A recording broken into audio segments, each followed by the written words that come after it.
기도하겠습니다. 하나님 아버지 감사합니다. 저희들이 오늘도 나와서 주님의 말씀을 들을 수 있도록 허락하신 주님께 감사드립니다. 주님을 찬양하고 주님의 말씀을 듣고 저희들이 깨닫고 살아가는 것이 얼마나 당연하지만 그것이 얼마나 큰 은혜의 시간인지 저희들이 다시 한번 깨닫게 하여 주옵소서. 하나님 아버지, 이 당연함을 누리지 못하는 모든 이들에게도 주님 복음이 전파되고 그들도 주님의 복음 안에서 은혜롭게 살 수 있는 기회를 허락하여 주옵소서. 이 시간 주님께 아끼우며 예수님의 이름으로 기도드립니다. 아멘. 일단 제가 저를 위해서 기도를 많이 해주셔서 감사합니다. 제가 3월 달에 이석정이 생겼는데 조심조심 살았는데 하루 좀 건강해졌다고 살짝 무리했는데 그게 바로 저기 다시 이석이 돌더라고요. 그래서 토요일날 이석이 돌아서 주일날 못 나왔습니다. 그래서 더 조심조심 살라는 하나님의 뜻이구나라고 생각하고 더 이제 조심조심 살아야겠다 생각합니다. 그리고 기도해 주셔서 오늘은 무사히 나와서 이렇게 말씀을 전할 수 있게 돼서 하나님께 감사드리고 기도해 주신 분들께 감사드립니다.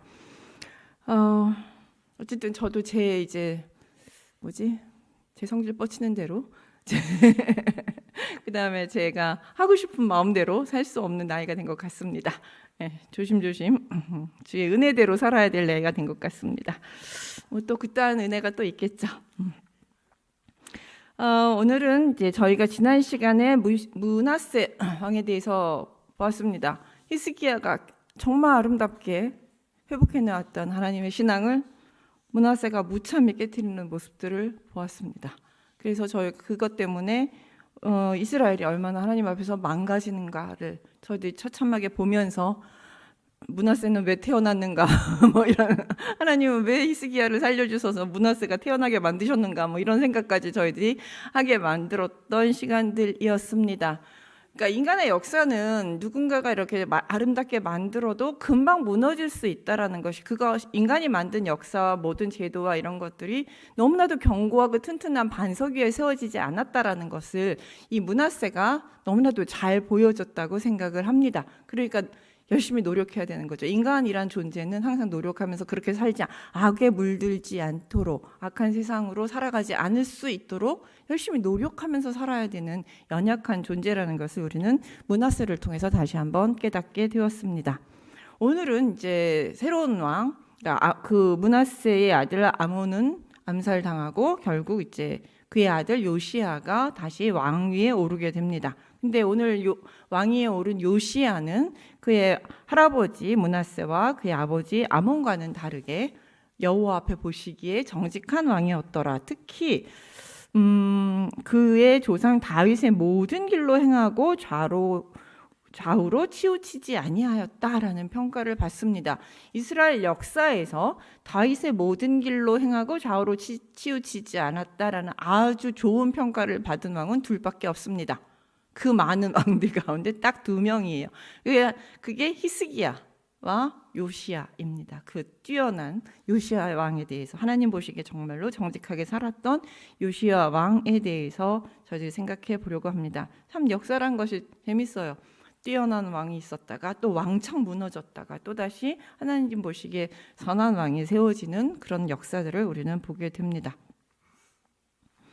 요시야 왕이 이제 어떻게 하나님 보시기에 선한 왕으로 살게 되었는지 그 시작점을 우리는 3절에서 볼 수 있게 됩니다. 3절에 보시면 요시야가 18 왕이 된 지 18년이 됐던 26살에 그러니까 8살에 왕이 되었습니다. 그러니까 어린 나이에 왕이 되어서 아직 뭘 모르니까 왕권도 제대로 잡지 못했겠죠. 여전히 그냥 어머니와 그 귀족 왕족들의 품에서 자라서 그렇게 지내다가 이제 요시야가 내가 드디어 이제 왕권을 잡고 뭔가를 나라를 제대로 세워봐야겠다라는 꿈을 품게 된 게 아마 26인 것 같습니다. 그래서 권력을 다 잡고 내가 이제 나라를 제대로 세워보리라 라고 뜻을 편 게 아마 26이고 그 뜻을 편 첫 번째 사건이 바로 성전을 다시 수리하는 것이었습니다. 그래서 사반, 그러니까 자신의 세운 서기관인 사반에게 성전을 수리하라고 명령합니다.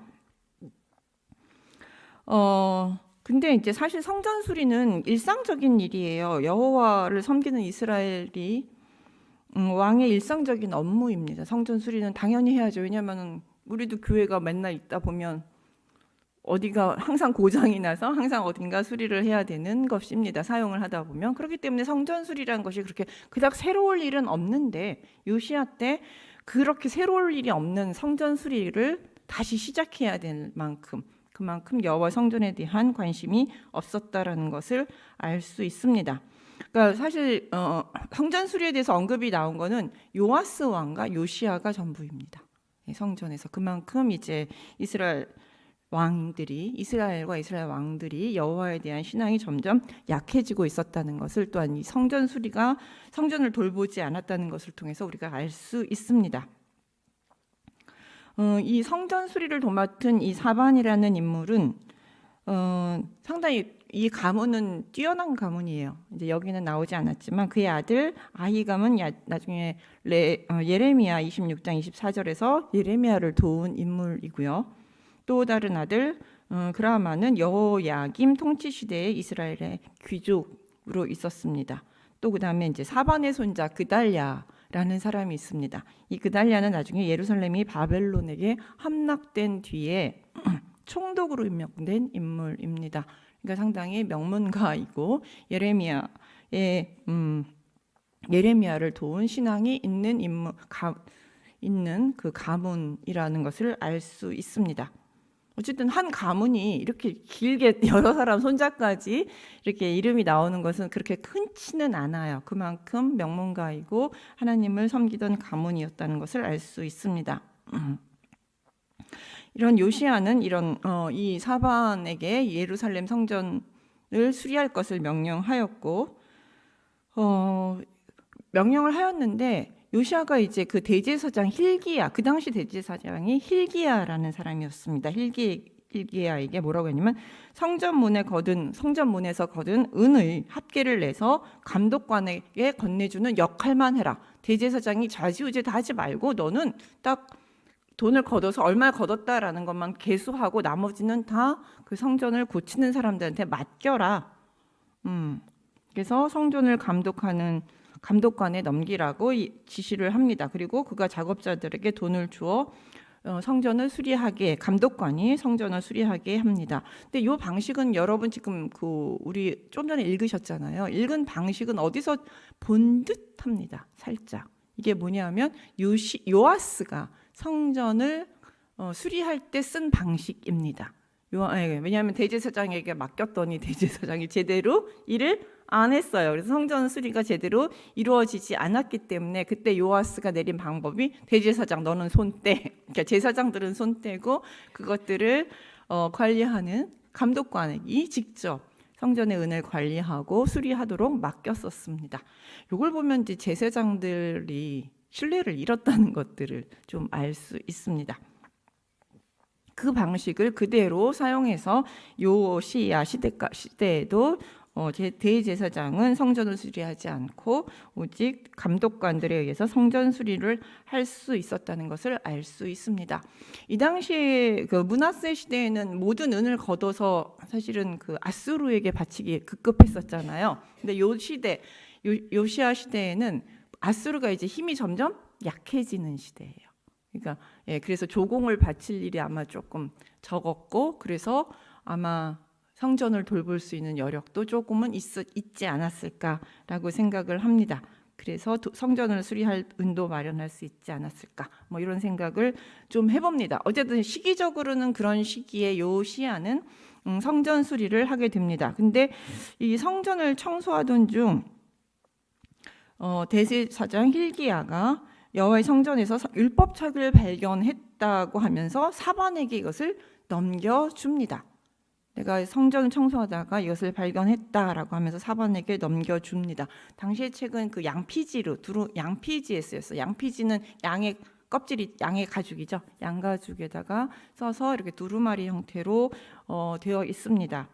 원래 율법책 원본은 언약궤 옆에 놓여져 있어요. 그러니까 뭐 새로 발견되고 뭐고 할 사항이 아니에요. 원래는 신명기 30장에서 보시면 너는 모세가 율법을 다 백성들한테 말한 다음에 이것을 관리를 어떻게 할 것인가를 얘기할 때 원본을 하나 써서 언약궤 옆에다 두어라 라고 이야기를 하고 있습니다. 그래서 거기서 보관하고 때때로 보관은 하고 그다음에 이제 나머지는 제사장이 그것을 읽고 백성들한테 가르쳐야 되는 거죠. 백성들한테 율법이 이렇고 이러니 너네들은 이렇게 살아야 된다라고 가르쳐야 되는 것이고 그것에 맞춰서 하나님께 제사도 드리고 하나님을 섬기는 방법도 이제 올바른 방법으로 하나님을 섬기도록 백성들을 지도해야 되는 역할을 합니다. 어쨌든 하나는 언약궤 옆에 있고 나머지는 제사장이 들고 공부하면서 백성들한테 가르쳤고 또 한 분은 어디에 있어야 하느냐 하면 율법책을 그대로 필사해서 왕이 된 사람은 그것을 필사를 해서 자기 옆에 두어야 합니다. 자기 옆에 두고 수시로 읽으며 율법의 모든 말과 규례를 지켜야 할 의무가 있었습니다. 그러니까 왕인 반드시 옆에다 율법책을 두고 내가 무슨 정책을 내거나 무슨 결정을 내릴 때 이것이 하나님의 뜻에 맞는가 틀린가를 반드시 확인하는 작업을 해야 합니다. 율법을 기반으로 해서 항상 백성들한테 정책을 펼쳐야 하고 결정을 내려야 했던 것이죠. 그래서 율법책을 바로 옆에 두어야 합니다. 근데 그렇게 하는 이유를 신명기 17장 19절에서 뭐라고 표현을 하느냐면 그렇게 해야 왕이 교만하지 않고 형제들을 무시하지 않고 하나님 말씀대로 이스라엘을 통치할 수 있기 때문이라고 설명합니다. 여기 갑자기 웬 교만이 나오고 형제들보다 교만하지 않다라는 왜 말이 나올까요? 왕이 자기 마음대로 자기 뜻대로 짐이고 국가다? 예, 내가 왕이 말한 것이고 법이다.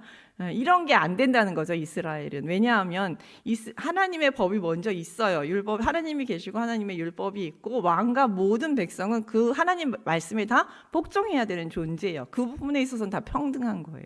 다 형제인 거예요. 그렇기 때문에 내가 하나님 말씀으로 봤을 때 하나님을 기준으로 봤을 때 사람 위에 사람 없고 사람 밑에 사람이 없는 것이라는 거죠. 상당히 획기적이고 되게 놀라운 정신이라고 볼 수 있습니다. 신분제가 확실한 시대에 이런 사상이 있다는 것 자체가 사실은 놀랍습니다. 그렇게 원래는 왕 옆에도 율법책이 하나 있어야 합니다. 그러니까 있어야 돼요. 원래 이렇게 이게 이제 정상적인 상황인데, 그러니까 당연히 율법책이 여호와 성전에서 발견되는 건 너무 당연하겠죠. 어딘가에 언약궤 옆에도 있어야 되고 제사장 방에도 있어야 되고 여기저기 다 있어야 되는 것이 너무 당연한 것인데 이것이 왕에게 보고될 정도로 큰 이슈가 되었다는 것은 율법책이 발견됐습니다 하면서 왕한테 막 보고까지 해야 되는 것을 보면 므낫세 시대에 이 율법책을 성전 구석에 처박아 두었다는 거, 절대 한 번도 아무도 떠들쳐 보지 않았다는 거, 심지어 누구까지 대제사장까지도 이 율법책이 어디 있었는지 몰랐다는 거.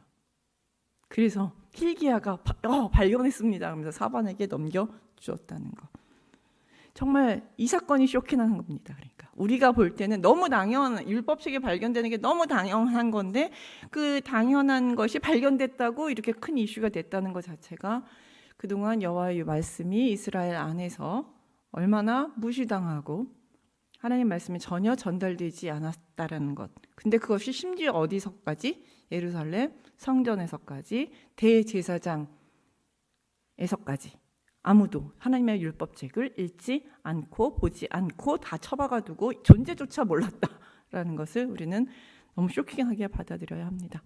그만큼 므낫세 시대에 여호와 종교가 얼마나 무너졌고 여호와가 무시되고 이스라엘이 더 이상 하나님의 백성으로서 살지 않았다라는 것을 여실히 증명하고 있습니다. 그러니까 우리 옛날에 성경책 이렇게 툭툭 이렇게 처박아 놨다가 주일날 툭툭 치고 와서 집에 와서 보다가 예배 보고 그다음에 다시 처박아 놨다라는 것보다 더 심한 수준이라고 볼 수 있습니다. 요즘은 처박아 놓지 않죠. 요즘 성경 통독 열심히 하시기 때문에 우리 교회는 지금 처박아 있는 것이 아니라 내 앞에 맨날 놓여 있을 것이라고 생각합니다. 어쨌든 이 보고를 받은 사반은 왕에게 돌아와 왕의 명령대로 돈을 감독자에게 잘 나눠 주었다라고 이제 보고를 한 뒤에 대제사장 hil기야가 책을 주었다면서 그 책을 왕 앞에서 읽습니다. 왕 율법책 내용을 쭉 읽습니다. 아마 사반은 이 책을 받아들고 한번 쭉 읽어본 것 같습니다. 미리 읽었는데 내용이 너무 심각한 것, 그리고 이거는 왕이 꼭 들어야만 할 것 같은 생각이 들어서 그만큼 중요하다고 생각을 했기 때문에 아마 왕 앞에서 이 율법책을 읽었던 것 같습니다. 그리고 왕은 그 사반이 읽는 율법책 내용을 들었을 때 그의 옷을 찢습니다. 보면 8절에 11절에 보시면 왕이 율법책의 말을 듣자 곧 그의 옷을 찢으니라. 이 옷을 찢는다라는 것은 재앙이 닥쳤다. 이거 우리가 하나님 앞에 큰 죄를 지었구나라든지 재앙이 닥친 거라든지 큰 비극이 생겼다라고 생각했을 때는 아니면 회개할 때입니다. 하나님 앞에 회개할 때 우리는 옷을 찢게 됩니다. 이스라엘 백성들은 옷을 찢었습니다. 그러니까 이 요시야는 율법책을 들으면서 이 책의 말이 사실이라면 유다의 현재의 모습은 하나님의 심판을 받을 수밖에 없는 심각한 상황이라는 것을 깨닫게 되었기 때문입니다. 그러니까 이 말대로라면 우리 이스라엘은, 왜냐하면 신명기에서 하나님 말씀을 다 쭉 듣다 보면 이렇게 첫 번째 제일 걸리는 게 뭐예요? 우상숭배. 절대 우상숭배하지 말라 그랬는데 지금 예루살렘 성전 상태가 어떨까요? 예루살렘 성전에는 지금 온갖 종류의 우상들이 다 같이 있잖아요. 하다못해 아사라상, 바알상, 기타 등등의 여러 신상들과 제단들이 예루살렘 성전 안에 있는 상태입니다. 하나님과 더불어 같이 섬기고 있던 그런 상태인데, 그러니까 그것이 요시야가 왕이 오른 지 18년이 되더라도 그게 문제가 된다고 생각해 보지 않았던 거죠. 한 번도. 왜냐하면 아무도 그게 문제가 된다고 요시야한테 가르쳐주지 않았습니다. 심지어 누구도, 대제사장 hil기야도 그것이 정상적인 상태라고 생각하고 그곳에서 계속 대제사장직을 역임하면서 제사를 지냈던 거죠. 하나님을 섬겼던 거죠. 아무도 문제의식을 가지고 있지 않았었습니다. 몰랐는데 그러고 있었던 거죠. 근데 그러고 있는 상황이 어떤 상황이에요? 신명기 뒤에 보면 이럴 때 하나님께서 반드시 내가 멸망시킬 것이다. 반드시 내가, 특히 우상숭배에 대해서는 하나님이 철저히 내가 절대 나는 질투하는 하나님인즉 내 앞에 너희들 절대 우상을 두지 말라. 질투의 불로 너희들 다 태워버리겠다. 이렇게 신명기 이런 얘기들이 나와요. 하나님이 질투하셔서 막 불이 활활 타오르는 그런 영상으로, 그래서 모든 것들을 다 삼키는 영상으로 그 신명기에서 하나님이 이스라엘에 대한 어떤 사랑을 표현하기도 하고 절대 우상숭배는 하지 말아라 라는 표현을 그 질투하는 하나님으로 표현을 합니다. 그 내용들이 이제 이 안에 있겠죠. 그러니까 그러니까 사반이 요시야 앞에 읽어줬던 그 율법책은 신명기입니다. 신명기 책이고요. 그러니까 그 율법책이 무신에 그런 것들이 기록되어 있고 만약에 그렇게 되면 심판을 받을 것이다라고 분명히 기록되어 있습니다. 그러니까 그것을 읽었을 때 얼마나 두렵고 떨렸겠습니까? 그래서 그것을 들은 다음에 그러니까 두렵고 떨렸기 때문에, 그리고서 심각한 상황이라는 것을 알았기 때문에 그는 옷을 찢고 회개하게 된 것이죠. 이런 요시야의 모습을 보면 그 전까지 여호와의 율법은 전혀 들어보지 못했던 것을 알 수 있을 만큼 므낫세 시대의 여호와의 말씀은 읽혀지지도 가르쳐지지도 않았다는 것을 알 수 있습니다. 그러니까 여호와 율법과 심판의 말씀을 처음 듣는 요시야 왕은 hil기야와 아하감과 악볼과 사반과 아사야에게 자신과 백성과 온 유다를 위해 이 책의 내용이 사실인지, 너무 끔찍한 내용이 여기 기록되어 있는데 진짜 이게 사실인지를 확인할 필요가 있다고 생각을 했습니다. 누구 앞에? 여호와께서 이런 징벌을 내리신다고 하셨는데 이게 진짠가? 여호와께 물어봐야 되겠다고 생각을 하게 됩니다. 왜냐하면 이제 들으면서 지금 이스라엘의 상황은 심판받아 마땅하다는 생각을 요시아는 했기 때문에 이것이 사실이라면 이스라엘은 심판받을 수밖에 없다는 것을 확실히 알았기 때문입니다. 여기서 여호와의 말씀을 듣고 안다라고 요시아가 이제 듣고 안다라고 표현하고 있는 것은 하나님께서 신명기를 통해 자기 백성에게 계속해서 요구하시는 것이에요. 듣고 안다는 게. 근데 이거는 단순히 듣는다는 데서 끝이는 것이 아니라 하나님의 말씀이 사실인지 확인하고 그대로 실천한다는 것까지 가는 것을 얘기합니다. 이렇게 요시아는 하나님의 말씀을 듣고 알고 실천하기 위해서 이것이 그 이전에 뭘부터 확인하는 거예요? 이것이 진짜 사실인가를 확인하는 작업을 시작합니다. 참 비극이에요. 이거 하나님의 율법을 듣고 이것이 진짜야? 이런 게 있었어? 하나님이 이런 분이셔? 라고 이야기해야 된다는 것이 참 비극적인 상황이라고 우리는 말할 수 있습니다. 이런 상황 속에서 이제 요시아는 그러니까 요시아가 이럴 거 보면 되게 대단한 인물이에요. 하나님의 은혜가 있는 인물이에요. 왜냐하면은 남들은 듣고도 별로 문제 의식을 안 느꼈고 hilkiah 같은 대제사장 분명히 뭐 아버지에게 할아버지에게 뭐 율법책이 있었더라는 이야기를 들었을 것이고 그렇지만 별 생각이 없었어요. 그런 것들이 존재하고 봐도 별 생각이 없었고 존재한다고 생각해도 별 생각이 없었는데 요시아는 보고 이것이 심각한 문제다라고 생각하고 어떻게 할 것인가를 고민하는 영적으로 깨어있는 인물이었죠. 그러니까 이런 영적으로 깨어있는 인물이 다시 등장했다는 것이 이스라엘에게는 복이기도 합니다. 그래서 요시아의 명령을 받아서 율법의 진위를 확인하기 위해서 이 요시아가 보낸 사신들이 간 곳은 바로 여선지자 훌다입니다. 여기서 이제 훌다라는 인물이 나오는데 훌다는 선지자이면서 살룸의 아내로 이제 소개가 되고 있습니다. 살룸은 히라스의 손자 디과의 아들이며 예복을 관리하는 사람이었다. 성전의 예복을 관리하는 인물이었습니다. 그러니까 성전의 하급 관리의 아내라고 이제 훌다는 소개를 하고 있는 것은 이건 이제 보통 결혼한 여성의 일반적인 소개예요. 누구의 아내 누구 뭐 드보라도 이렇게 그런 식으로 이제 소개가 되고 있거든요. 갑자기 생각이 안 나고 있는데 어쨌든 그런 식으로 이제 그 소개가 되고 있는 보통 평범한 인물입니다. 어떤 귀족 가문의 무슨 귀족 가문일 수도 있겠죠. 가문은 귀족 가문일 수 있지만 어쨌든 구체적인 어떤 직위를 가지고 있는 인물은 아닙니다. 근데 그에게 이제 이 문제를 확인하기 위해서 아주 중대한 국가적인 종교적인 문제를 확인하기 위해서 그 훌다에게 찾아가고 있습니다. 여기서 이제 그녀가 살고 있는 지역도 소개가 됩니다. 예루살렘 성의 신도시인 둘째 구역에서 살고 있었다라고 얘기하는데 이 지역은 그가 이제 예루살렘을 중심으로 활동하고 있던 선지자였다라는 것을 알려주고 있습니다.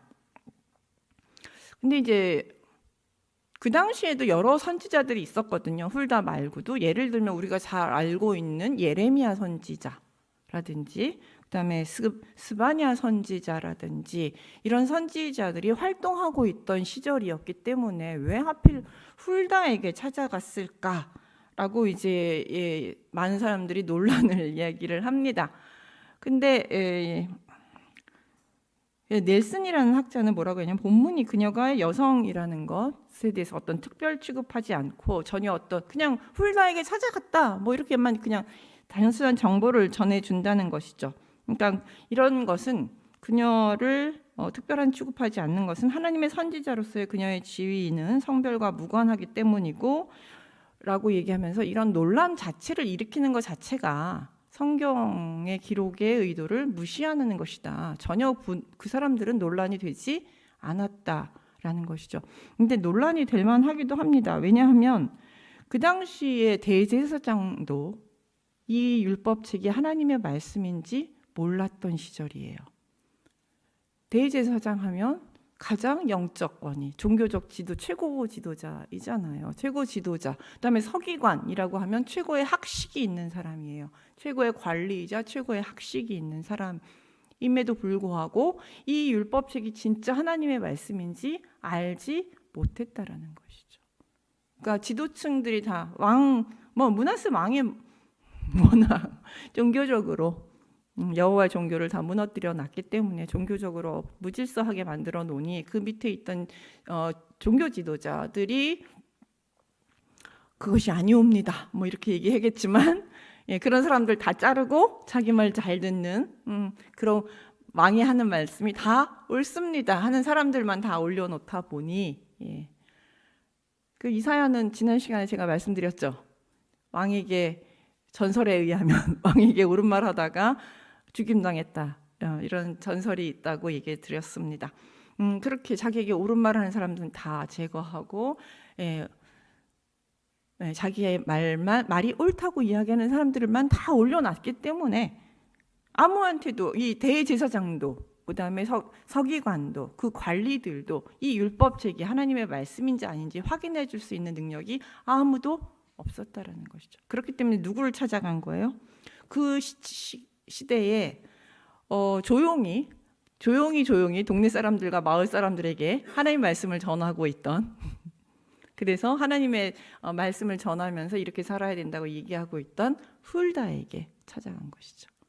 아마 훌다는 므낫세 시절에는 아마 조용히 숨죽이면서 말씀을 전했을 것이고 요시야 시대 때부터는 핍박이 없으니 조금 더 이야기를 활발하게 전하다가 결국은 이제 모든 예루살렘 사람들이 훌다 예언자 훌륭하다, 하나님 말씀을 제대로 전하고 있다라는 명성을 얻었겠죠. 그러니까 그렇게 해서 알아보다 보니 훌다 선지자가 과연 하나님의 말씀을 가장 잘 정확하게 판단하고 전달하는 선지자다라는 소문을 듣게 되고 그에게 찾아가게 된 것이죠.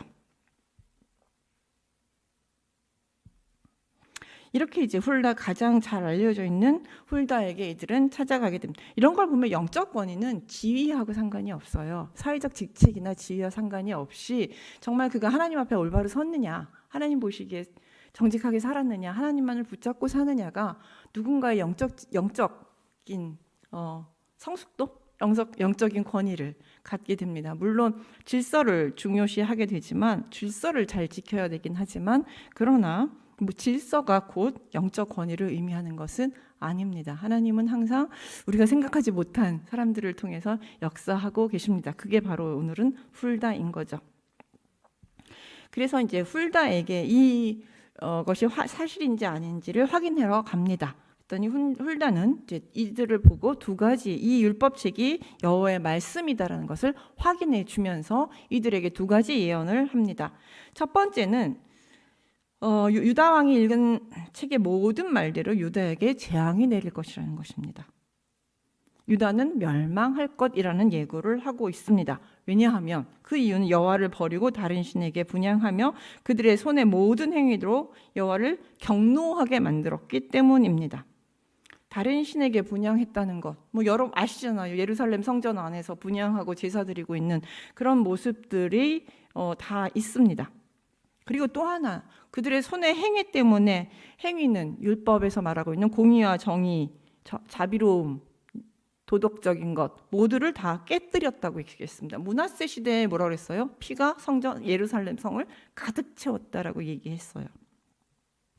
그만큼 도덕적으로, 그러니까 종교적으로 완전히 무너졌고 이스라엘이 윤리적으로 완전히 무너졌기 때문에 하나님의 심판을 피할 수 없다라고 이 첫 번째 예언을 해줍니다.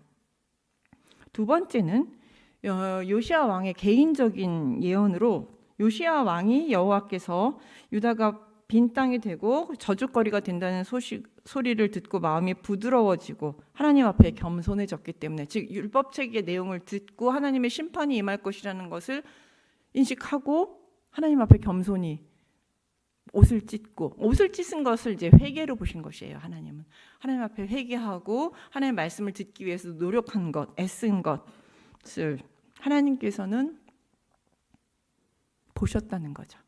그리고 그의 기도를 들으셨다는 것이죠. 그렇기 때문에 요시야가 하나님 앞에 회개하고 하나님 앞에 겸손하게 한 것 때문에 하나님께서 말씀하십니다. 그 때문에 그는 평안히 죽을 것이라고 얘기합니다. 평안히. 이제 논란거리가 있어요. 왜냐하면은 이제 요시야가 죽은 게 이제 전쟁을 하다가 갑자기 전쟁터에서 갑자기 젊은 나이에 죽어요. 그래서 우리가 이제 항상 요시야의 종교개혁에 대해서 아쉬움을 표하는 게 요시야가 히스기야나 므낫세처럼 오래 살았다라면 이스라엘이 완전히 종교적으로 완전히 변화돼서 이스라엘이 구원을 받지 않았을까, 망하지는 않지 않았을까라는 아쉬움들을 가지고 있습니다. 그리고 이제 전쟁터에서 갑자기 죽는 것이 어떻게 평안이냐라고 이야기를 하고 있습니다. 그렇지만 여기서 이제 심판을 보죠. 여기서 평안이라는 개념은 하나님이 내릴 심판을 보지 않고 자신의 조상들의 묘실로 들어가는 것까지를 평안이라고 표현을 해줍니다. 그러니까 하나님이 요시야가 하나님 앞에서 정직하게 살았고 하나님 앞에 돌아온 것까지는 다 인정해 주셨어요. 그래서 그렇지만 뭐는 못 해주셨냐면, 그래서 이제 종교개혁하고서 이제 변화된 것까지는 인정을 해주셨지만 뭐는 못 해주셨느냐 하면 이스라엘의 그 심판의 수레바퀴가 므낫세로 인해서 돌아가기 시작한 심판의 수레바퀴를 멈추기에는 요시야 가지고는 부족했어요.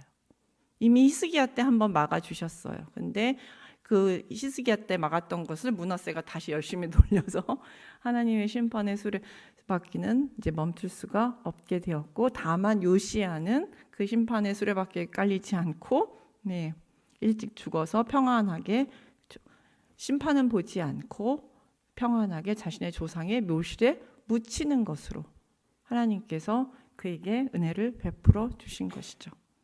그래서 무참하게 그 이후에 이스라엘이 멸망할 때는 그의 아들들이 다 그 무참한 그 비극적인 삶을 그것들을 다 경험하게 됩니다. 하나님이 내리신 심판들을 그 아들들이 다 경험을 하게 되는데 되게 끔찍하고 비극적이에요. 죽임 당하고 눈 뽑히고 뭐 여러 가지 포로를 끌려가고 하는 비극을 다 당하지만 요시야 너는 그 비극에서 면제해 주겠다라고 이야기를 하고 있습니다. 그래서 요시야의 기도는 심판이 사라짐이 아니라 심판의 유예였고 그 기간은 히스기야에 비해서는 짧았습니다. 하나님의 말씀에서 알 수 있듯이 하나님의 오래 참으심은 끝나고 심판은 이제 이루어질 수밖에 없는 것이죠. 요시야가 아무리 경건하고 하나님 마음에 합함으로 하나님께 회개 기도를 했다고 할지라도 그동안 유다가 쌓아왔던 죄가 너무 커서 요시야 한 사람의 회개로는 하나님의 심판을 멈출 수는 없었던 것이죠. 그래도 이것을 보면서 우리는 나라가 다 멸망되었기 때문에 나 혼자 뭐 이걸 나 혼자 잘 산다고 뭐 세상이 바뀌겠어? 나 혼자 뭐 열심히 한다고 해서 이 악한 게 바뀌겠어? 라고 이야기할 수 있을지 모르겠습니다. 요시야를 보면 그렇게 얘기할 수도 있을지 모르겠습니다. 그러나 세상이 악하게 돌아가고 하나님이 심판할지라도 내가 하나님 앞에 정직하게 살면 하나님은 그 사람은 돌보신다는 거죠. 그 사람은 기억하신다는 거죠. 그 사람에게는 은혜를 베푸신다는 것이죠. 이게 또한 우리에게 희망입니다. 세상이 절망적이어도 내가 열심히 하나님 앞에 살아가야 될 이유가 됩니다. 하나님이 나는 뭐 세상까지 난 다 구원하고 싶고 다 같이 잘 살고 싶지만 그게 내 뜻대로 안 되면, 그러면 나만이라도 하나님 앞에 열심히 잘 살아서 나는 잘 살다면 나는 하나님의 은혜를 받을 수 있다는 것이죠. 나는 하나님이 기억하신다는 것이죠. 그게 남은 자예요. 그래서 우리가 아무리 세상이 내 뜻대로 안 되고 험악하게 굴러갈지라도 우리가 절망하지 않고 끝까지 하나님을 믿는 이유는 그렇게 사는 나를 하나님이 끝까지 붙잡고 계시고 나는 기억해 주신다는 것이죠. 그렇기 때문에 내가 남과 다르게 살더라도 우리가 절망할 필요는 없습니다. 세상이 내 뜻대로 굴러가지 않더라도 우리가 절망할 필요는 없습니다. 어쨌든 하나님은 나를 보고 계시고 하나님은 여전히 나의 하나님이시기 때문입니다. 그래서 요시야가 이 사실을 우리에게 참 잘 알려주고 있습니다. 예, 우리가 이제 훌다라는 선지자는 성경에는 이렇게 얘기하고 그냥 지나가 버려요. 근데 이 훌다 선지자는 그 유대인들에게는 되게 뛰어난 선지자로 위인으로 되게 추앙받고 있는 선지자 중에 한 사람입니다. 이거 어떻게 알 수 있느냐 하면 예루살렘 그 성 안에는 무덤이 딱 두 개가 있어요. 하나는 다윗 가문의 무덤, 그 다음에 훌다의 무덤이에요. 왜냐하면 예루살렘 성 안에는 예루살렘 성전이 있고 성전이 있는 거룩한 곳에 무덤을 둘 수 없다라는 규칙이 원래 있어요. 그래서 이제 무덤을 두지 않는데 훌다의 무덤은 예루살렘 안에 둡니다. 그만큼 이 당시에 이 훌다의 영향력과 명성과 하나님의 이 훌다를 통해서 하나님께서 아마 큰 역사들을 많이 하신 것 같아요. 근데 열왕기 저자는 그거보다는 지금 이스라엘의 멸망에 초점을 맞춰서 훌다의 이야기는 여기서 이제 마감을 한 것이지만 유다인의 역사 속에는 훌다는 그 당시를 빛냈던 하나님의 뛰어난 선지자로 기억을 하고 있다는 것이죠. 그렇지만 어쨌든 우리가 알 수 있는 건 요시야가 이 훌다의 이야기를 듣고 결국 종교개혁을 단행하기 시작합니다. 그건 다음 to be continue인데 이걸 보면 그 요시야가 종교개혁을 이렇게 힘있게 할 수 있었던 뒷 배경이 누구예요? 배후가 누구예요? 예, 바로 훌다입니다. 히스기야가 종교적인 그 하나님 열심을 내고 그렇게 꿋꿋하게 하나님을 섬길 수 있었던 뒤에는 누가 있었어요? 이사야가 있었어요. 예, 그리고 요시야 뒤에는 뛰어난 선지자 훌다가 있었던 것이죠. 그러니까 그만큼 누군가 영적으로 우리를 지지해 준다는 것이 우리가 세상을 사는데 상당히 힘이 된다는 것을 알 수 있고 세상을 변화시킬 수 있는 힘이 된다는 것이죠. 그렇기 때문에 이 세상에서 종교인이 무엇을 할 수 있느냐, 기독교인이 무엇을 할 수 있느냐라고 이야기할 때 저는 요즘 더 뭘 할 수 있지? 라는 생각을 할 때 할 수 있는 게 많습니다. 있습니다. 하나님의 힘을 움직이는 거예요. 우리는 기도를 해서 우리가 열심히 기도를 해서 하나님의 힘을 움직이고 하나님이여 이 땅을 고쳐주시고 이 땅을 지켜주시고 정의롭게 해주시고 좋은 지도자가 세워질 수 있게 하시고 라고 우리는 계속 끊임없이 기도하면서 누군가가 뭔가 선한 일을 할 때 우리가 계속 기도를 통해서 그를 지지하면서 그 일들을 해나갈 수 있도록 우리가 직접 나설 수도 있지만 그 뒤에서 그렇게 같이 기도하고 도와줄 수 있고 동역해 줄 수 있다라는 것이죠. 그것이 우리의 역할이고 그게 우리가 가진 가장 큰 힘이라고 생각을 합니다. 그러니까 우리는 되게 힘 있는 자예요. 훌다처럼